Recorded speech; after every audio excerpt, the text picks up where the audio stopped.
The morning sun rose over the jagged mountains of Urindor, casting long shadows across the settlement that humans had built in the remote valley.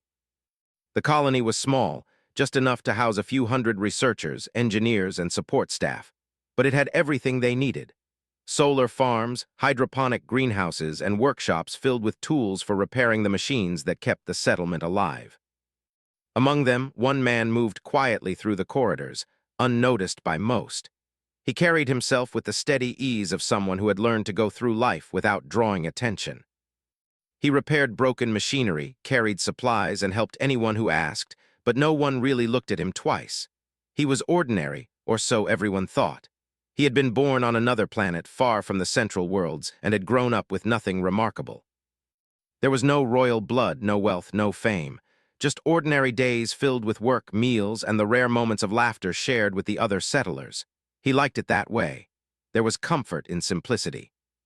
The world outside was unpredictable and dangerous, and being ordinary made him invisible to trouble. He liked being invisible. That morning, he moved from one workshop to another, checking the circuits of the communication array. A low hum filled the room as he adjusted a panel, his fingers moving with practiced precision. He paused, wiping sweat from his brow, when a voice echoed through the corridor. "Are you ready?" It was Lieutenant Marin, one of the colony's coordinators, her voice calm but firm. She had been the first to greet the delegation from the royal planets, a group of alien dignitaries visiting for inspections. The colony had not seen royalty in decades, and rumors of their arrival had stirred a mixture of excitement and anxiety. He nodded without looking up. "I'm ready." The lieutenant raised an eyebrow, glancing at him curiously.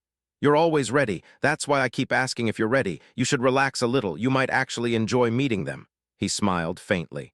"Enjoyment is not my goal. Functioning is." Her laugh was light. "Well, at least one of us is practical. Come on, the princess will arrive any moment." He followed her out to the central courtyard. The air was sharp with the cold of early Urindor mornings, and the sky was painted in streaks of orange and silver. He kept his gaze low as the entourage approached. They were unlike anything he had ever seen, tall, graceful, their forms almost ethereal. He noticed the way their robes shimmered in the sunlight, the way their eyes reflected light like polished gemstones. The leader of the delegation moved with a poise that suggested authority, but the one who captured his attention most was a woman slightly apart from the others. She was taller than the humans around her, with a commanding presence that did not demand attention but naturally drew it. Her eyes were the color of liquid amber, and when she scanned the colony, they seemed to take in every detail, every flaw, and every hidden beauty of the place. The princess paused near the central fountain, where the colony's water purification system formed a delicate arch of flowing liquid. She looked at the humans gathered to greet her, and for a moment, her gaze lingered on him. He felt it, a flicker of awareness, but thought little of it. People looked at him all the time, sometimes with curiosity, sometimes with indifference. He helped set up the small display they had prepared to show the princess the workings of the colony. Machines buzzed softly, lights blinked in patterns, and tiny drones moved around carrying small sensors. He adjusted the alignment of a drone camera, and as he bent down to check its connection, he felt a slight breeze brush across his back. He straightened, unaware of what had just brushed past him. The princess's voice, soft but clear, carried across the courtyard. "This human, he is interesting." The words startled him. He glanced up, and for a brief second their eyes met. The world seemed to shrink to that moment. There was no malice, no judgment, just a strange curiosity. She turned to an aide, speaking quickly in a language he did not understand, and the aide nodded and moved to stand beside him. He ignored the attention and continued his work, adjusting the circuits and checking the readings. The princess walked slowly around the courtyard, observing the machines, touching panels gently as if trying to understand their purpose. Other humans hovered nervously, unsure whether they should speak or remain silent. Hours passed in a rhythm of activity. He repaired wires, recalibrated sensors, and moved with the steady efficiency that defined him. The princess watched, always a few steps behind him, never speaking directly to him, yet always present. He noticed small things she did, tilting her head, observing his hands, noticing how he handled fragile equipment. No human supervisor had ever watched him this closely without speaking. Later, in the private inspection chamber, the princess leaned slightly, studying a holographic display of the colony's operations. He adjusted the projection, his fingers brushing over the controls. That was when it happened. A panel shifted unexpectedly and he stumbled forward slightly, the edge of his shirt lifting just enough to reveal a faint marking on his back. The princess froze. Her amber eyes widened, and for a moment, time seemed to slow. No one else in the room noticed the faint, intricate symbol glowing softly on his skin. It was shaped like a circle, with lines and patterns that seemed both mechanical and organic, unlike anything the colony had seen before. He turned quickly, embarrassed by the stumble. I'm fine," he said, his voice steady despite the sudden awareness of being observed. The princess's gaze followed him, sharp now with recognition. She whispered something to the aide beside her, who glanced at him with surprise and then quickly moved to obscure the view. He had no idea what had happened, but he felt a weight settle in the air around him, a tension that had not been there before. He returned to his work, but he could feel the eyes on him constantly. The princess did not speak directly, but her attention was unmistakable.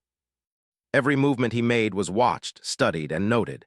He tried to ignore it, focusing on the machines, the drones, and the delicate sensors he repaired. But a strange awareness tugged at him, a feeling that something in his life was about to change. By evening, the inspection ended.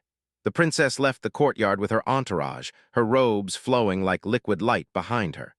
Humans whispered among themselves, speculating about the significance of her visit and why she had seemed so interested in one ordinary man.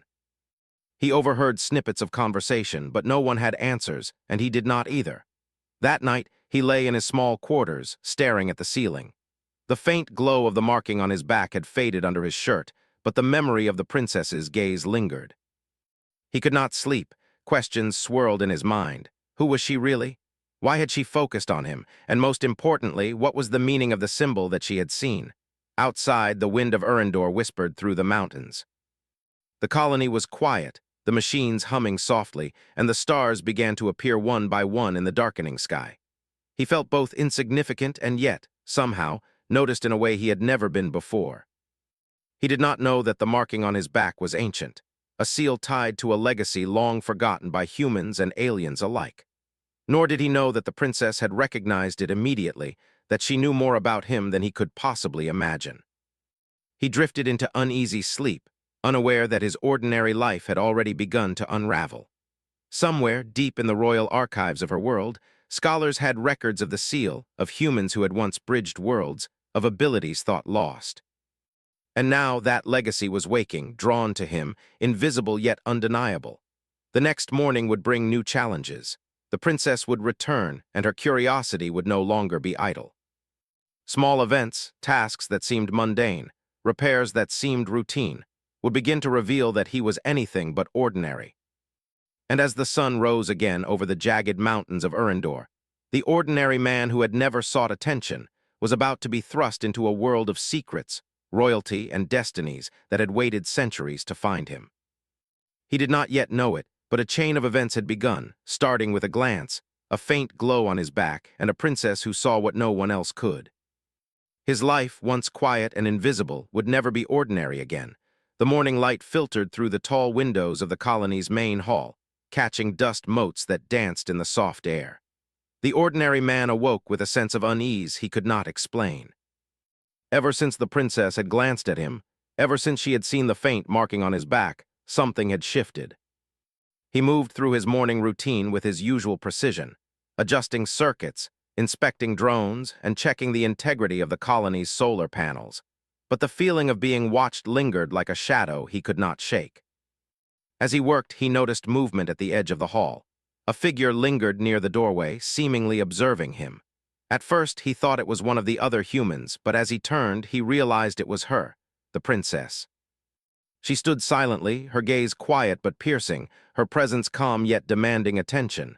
She did not speak, but the weight of her eyes pressed upon him, making him self-conscious. He cleared his throat and tried to appear focused on the machinery. "Good morning," he said casually, though his voice betrayed the smallest hint of tension. The princess tilted her head slightly, a gesture almost imperceptible, and nodded. Her lips moved in a language he could not understand. An aide beside her nodded and spoke softly in their shared tongue. She was asking questions about him, about his work, and about the colony itself. He ignored the sensation that his life had suddenly become extraordinary. He had dealt with inspections before, had worked under scrutiny, and knew the rhythm of formal observation. Yet this was different. The princess's attention was not casual or procedural. She studied him with interest, with recognition, as if she knew something he did not. Throughout the morning, she followed him at a distance, observing his tasks and occasionally touching devices in the workshop. She asked questions that seemed simple, but each carried a weight he could feel in his chest. He answered politely, keeping his tone calm, though curiosity began to stir within him. Why was she so interested in him? Why had she focused on one ordinary human when dozens of others worked just as diligently? As the day progressed, he noticed subtle changes in the princess's behavior. When he bent down to repair a damaged circuit or lifted a panel to check the wiring, her gaze always followed, lingering just long enough to make his skin prick. She seemed to notice his smallest movements, the way his hands handled delicate machinery, and even the way he thought through each problem logically. No one had ever paid that much attention to him before. During a brief break, he sat in the shade of the workshop's overhang, wiping sweat from his brow. The princess approached him, her steps silent on the metal floor. He looked up instinctively, and their eyes met. There was no judgment in her gaze, only awareness. She nodded slightly, and for a moment he felt as if she could see everything about him, his past, his abilities, and perhaps even the hidden marking on his back that he had thought no one noticed. "Excuse me," he said cautiously. "Do you need something?" She shook her head, her expression unreadable. Instead, she spoke softly to the aide, who quickly gestured toward him. The aide then explained something in their shared language, and she nodded again. He only caught bits of it, but the sense of importance in her tone was unmistakable. She was learning about him. She was trying to understand him. Later that day, the princess requested a private tour of the colony's technology archives. It was unusual for a visitor of her status to ask for such things, but the request was honored immediately. As he led her through rows of machines, data panels, and holographic projections, she observed silently, occasionally asking questions about the origin and function of specific devices. He tried to maintain his usual calm demeanor, explaining circuits, energy flows, and the delicate balance that kept the settlement running. Yet he could not ignore the faint thrill that pulsed through him. For the first time in his life, someone of importance seemed genuinely interested in him, not just in what he did, but in who he was. In the afternoon, while assisting with a complex calibration of the central communications array, a minor accident occurred. A panel slipped, revealing the upper part of his back, the area where the faint royal seal rested beneath his skin. The princess's eyes widened instantly. She took a small step forward, and her hand hovered briefly over the air, though she did not touch him. The symbol was ancient, intricate, a mixture of curves and lines forming a seal no human had seen in centuries. It pulsed softly, reacting to her presence as if recognizing her recognition. His heart skipped a beat as he felt her gaze, though he had no understanding of why she reacted this way. "What is that?" she whispered, though the words were in her own language. He could not understand them, but the aide repeated them slowly in his tongue. I don't know," he said honestly, the words awkward on his tongue. "It's just a mark." The princess's eyes narrowed slightly, and she studied him intently. She reached forward, but then withdrew her hand, shaking her head. The aides whispered among themselves, uncertain, and the room was filled with a tension he could not name. Something had changed. The seal, which had always been hidden, had drawn her attention, and with that attention came a sense of destiny he could not yet comprehend. That evening, he returned to his quarters, exhausted. He tried to dismiss the events of the day, but his mind refused to settle. The princess had focused on him in a way no one ever had. There was curiosity in her gaze, yes, but there was also recognition, understanding, as if she had known him before. As he lay on the simple cot that served as his bed, he thought back to the first moment she had seen the mark on his back. What did it mean? Why had she reacted that way? He could not know that the marking was a royal seal, a symbol of a lineage long thought extinct among humans. Its presence on his body was not random. It was the key to abilities that had been dormant for centuries, waiting for the right moment to awaken. Meanwhile, in her quarters, the princess examined data from her aides. She reviewed images of the seal, cross-referencing it with records stored in the royal archives. Her expression was calm, but her mind was racing. The seal was ancient, known only to a handful of scholars, and it signified a human line that had once held great influence across multiple star systems. A line that had vanished, leaving only myths and whispers among alien civilizations. The princess knew she had to act carefully. Humans were fragile in ways her people often underestimated. This one, however, carried potential beyond any ordinary human. If the seal truly belonged to him, he would be capable of feats that no human had ever achieved, and his ingenuity, combined with his latent abilities, could change the balance of power between her world and the human colonies. The next morning, she returned to the workshop. She did not speak directly about the seal, nor did she mention his lineage. Instead, she asked questions about the machines, about energy outputs, and about problem-solving methods. She subtly guided him into tasks that required ingenuity and observation, watching closely how he thought, how he solved problems, and how he adapted. Hours passed in this way. Each task, each adjustment was observed with precision.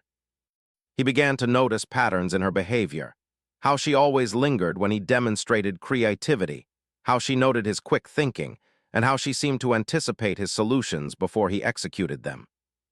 Finally, as the sun began to set over the jagged peaks surrounding the colony, she spoke. Her words were slow, deliberate, and carried an unusual weight. "You are not like the others," she said, and this time he understood. Her words were in his language, simple but pointed.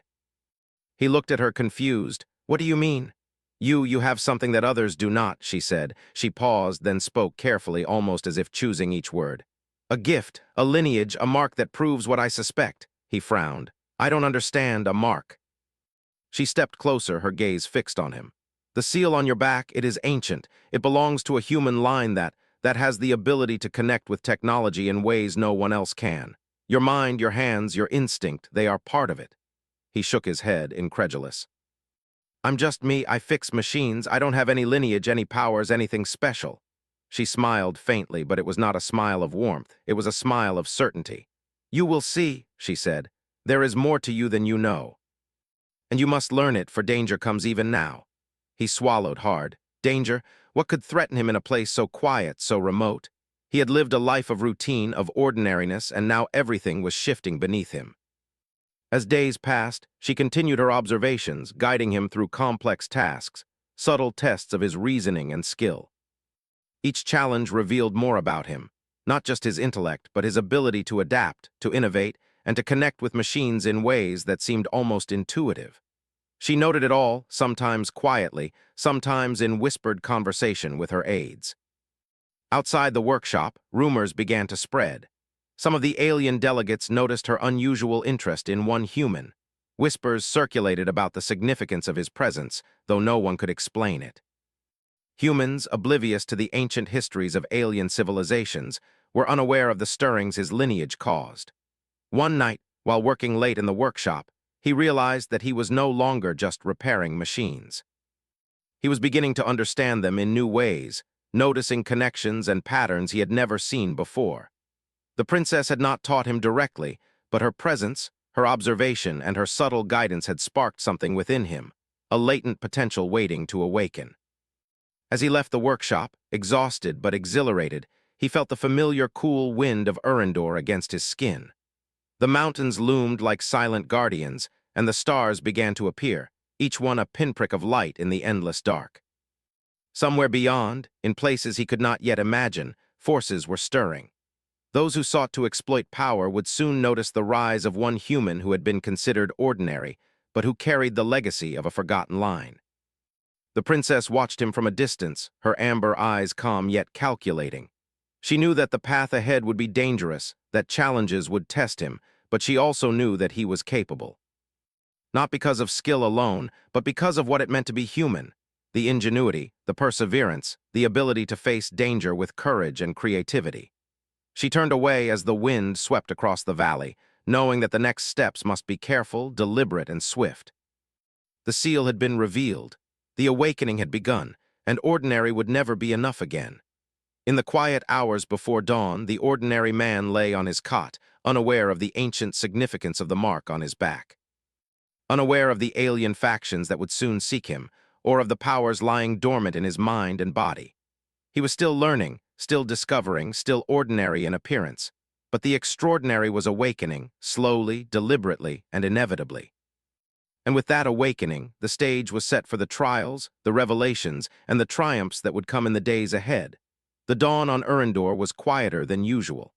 Mist curled around the jagged peaks, shrouding the settlement in a pale gray haze. The ordinary man awoke with a strange sense of anticipation. The days since the princess had noticed the seal on his back had been filled with small revelations, subtle abilities emerging as he handled machines, circuits, and technology in ways he had never imagined. Yet he still did not understand the full significance of the mark or what was expected of him.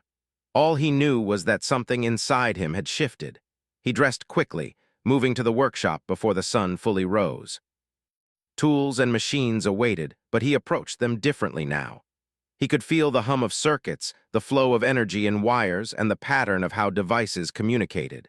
It was as though he could sense the pulse of technology itself, the lifeblood of the colony. He paused briefly, placing a hand on a power console, and for a moment the room seemed to respond to him, lights flickering softly, drones aligning precisely without command. He stepped back, startled. It had happened again. He had always been careful, precise, but this felt different. It was instinctive. It was connected. The princess arrived shortly afterward, her steps silent on the metal floor. She had been observing him from afar, and when she saw him standing among the machines, her amber eyes reflected pride and caution. She did not speak immediately. Instead, she watched, noting the ease and subtle command with which he moved. Every action seemed deliberate yet natural, as if the machines obeyed his thoughts rather than his hands. "You are learning quickly," she said finally, her voice calm, steady. "Faster than I expected." He looked at her, uncertain. "Learning, I don't know what is happening." "It just feels right," she smiled faintly. "That is because it is part of you. The seal is not merely a mark. It carries knowledge, legacy, and ability. You are awakening to it now." He shook his head, trying to grasp the meaning. "Awakening, but I'm just a human, ordinary." "Ordinary?" she repeated softly, her eyes narrowing slightly. "No human is ordinary. Your ingenuity, your courage, and your ability to solve problems are already extraordinary. The seal amplifies that. It connects you to the technology around you in ways others cannot even imagine." He swallowed hard, feeling both excitement and fear. If what she said was true, then everything he had known about himself, about his life, was only a fraction of what he could be. The idea both thrilled and unnerved him. He had never sought power, recognition, or attention. He had only sought to live quietly, yet here he was, awakening to something far beyond quiet existence. Over the next days, the princess guided him carefully. She did not give direct instructions, but rather subtle challenges. She would place him in scenarios where he had to fix machines under stress, solve complex energy flow problems, or integrate unfamiliar alien devices with human technology. Each task seemed ordinary at first, but then required instinctive decisions, rapid adaptation, and creative thinking. And each time, the seal on his back pulsed faintly, as if acknowledging his progress. He began to notice the change within himself. Machines responded faster to his touch, circuits aligned themselves with less effort, and even complex holographic interfaces seemed to simplify as he approached. At night, he would lie awake, feeling energy flowing in his hands, a subtle hum in his mind that seemed to echo the movements of technology around him. The awakening was gradual but undeniable. One evening, as the colony's sun dipped below the mountains, a shadow fell over the settlement. Scouts from a neighboring alien faction, aware of the princess's unusual interest in a human, had discovered hints of his identity. Their goal was clear: capture him and exploit the abilities of the sealed lineage for their own purposes. They were calculating, patient, and armed with technology designed to neutralize ordinary humans. He was far from ordinary, yet he did not know it fully yet. The princess sensed the danger before anyone else. She called him to the observation deck overlooking the valley, her expression serious. "They know," she said, her voice low. "They have discovered you. They will come for you, and they will not care for your safety." He felt a chill in his chest. I'm just one man. How can I face them?" She placed a hand lightly on his shoulder, steadying him. "You are not just one man. You are the culmination of a lineage that has survived centuries, hidden among ordinary humans. Your abilities, your mind, your ingenuity, these are your weapons. They underestimate what humans can do. You must show them." The night deepened and the first alarm sounded. Sensors along the perimeter detected movement, sleek ships descending, drones hovering with calculated precision. The colonists panicked, but he felt something different. A calm focus settled over him. The seal on his back pulsed warmly, almost like a heartbeat. Machines responded almost instinctively to him. Circuits aligned, power grids adjusted, and drones took defensive positions without command. The princess watched him, her eyes wide with approval. "Now," she whispered, "show them what it means to be human."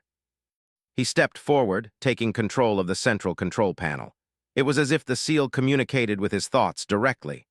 Lights pulsed in sequence, barriers rose, and machines coordinated in perfect harmony. The invading faction underestimated the human ingenuity combined with the latent abilities of the seal. Their first approach failed. Drones collided with invisible barriers, ships misaligned with the settlement's energy field, and attempts to breach the perimeter were thwarted almost immediately. He moved among the machines, adjusting circuits, redirecting energy, and improvising on the fly. Every decision was instinctive, every movement precise. The princess assisted him, deploying defensive measures and coordinating alerts, but it was his mind, his human creativity, that determined the outcome. The invaders pressed harder, deploying more advanced technology, but he adapted quickly. He rewired energy flows, created feedback loops, and anticipated their maneuvers with uncanny accuracy. Each victory reinforced his confidence. He realized that being human, resourceful, inventive, and persistent was a power in itself. Combined with the legacy of the seal, it made him unstoppable. As the battle raged through the night, he felt the awakening reach its peak. The seal glowed more brightly than ever, and he realized he could connect with multiple devices at once. Machines responded to his commands almost before he made them. Energy flowed according to his will, and defenses synchronized with a precision he had never imagined possible. The settlement, once ordinary and fragile, became an almost impenetrable fortress under his guidance. The invaders, frustrated and confused, finally retreated. Their technology could not match the combination of human ingenuity and the power of the seal. The princess stepped forward as the dust settled, her eyes reflecting both relief and admiration. "You have done it," she said softly. "You have shown them and yourself what humans are capable of." He exhaled, exhausted but exhilarated. I didn't know I could do this," he admitted. "I never imagined that I could control all of this." She shook her head, smiling gently. "It was never about control. It was about understanding, adapting, and using what is within you. You have done all three. That is why you are extraordinary." The following days were filled with recovery and reflection. The colonists marveled at the victory, unaware of the full extent of his abilities. The princess remained by his side, quietly observing, guiding, and encouraging. She explained more about the lineage of the seal, about the humans who had once held influence across star systems, and about the potential he now carried. He listened, absorbing the knowledge and realizing that his life had changed completely. He was no longer ordinary. He was a bridge between human potential and alien technology, a symbol of what humans could achieve when ingenuity, courage, and persistence met opportunity. Training continued, but now it was less about discovery and more about mastery. He learned to harness the full scope of the seal's abilities, connecting not just to individual machines, but to the flow of energy, information, and systems across the settlement. The princess guided him gently, teaching him how to think strategically, how to anticipate threats, and how to combine human intuition with the seal's power. Together, they prepared for any future challenges. The invaders had retreated, but the galaxy was vast, and secrets like his rarely stayed hidden for long. He understood now that being human was not about weakness or limitation. It was about creativity, adaptability, and determination. One evening, as he stood beside the princess on the observation deck, overlooking the settlement bathed in the soft glow of Erendor's twin moons, she spoke quietly. "You have awakened to your potential, but this is only the beginning. There will be others who come, challenges you cannot yet imagine, but you are ready. You have proven that humans are never truly ordinary." He looked at her, a mixture of awe and gratitude in his eyes. I understand now. I see what it means to be human, and I see what I can be." She nodded, her expression calm but proud. Then let us prepare. There is much to do, and you are no longer the ordinary man you once thought you were. The settlement remained quiet, serene under the twin moons, but both of them knew that the galaxy beyond would not stay silent for long. Forces, ancient and ambitious, were watching, waiting for opportunities to strike. Yet the ordinary human, now awakened to his extraordinary potential, stood ready. His mind sharp, his courage unwavering, his ingenuity unmatched, he had become a beacon of what humanity could achieve. As the night deepened, he felt the seal pulse softly against his back, a steady rhythm that mirrored his own heartbeat. It was no longer a symbol of hidden heritage alone. It was a source of power, guidance, and connection. And for the first time in his life, he did not fear what was to come. He knew that whatever challenges the galaxy sent, he would face them, not just as a human, but as a force capable of changing the course of events with his intellect, courage, and creativity. The princess remained at his side, silent, her presence a steady reassurance. Together they would face the future, and he knew now that humanity, ordinary in appearance, extraordinary in spirit, was capable of triumphs beyond imagination. The stars above Erendor glimmered, distant yet watchful. And in that quiet moment, amid the mountains and machines, the ordinary man who had once been overlooked embraced his extraordinary destiny. He was no longer ordinary, and the galaxy would soon learn the truth of what humanity could achieve.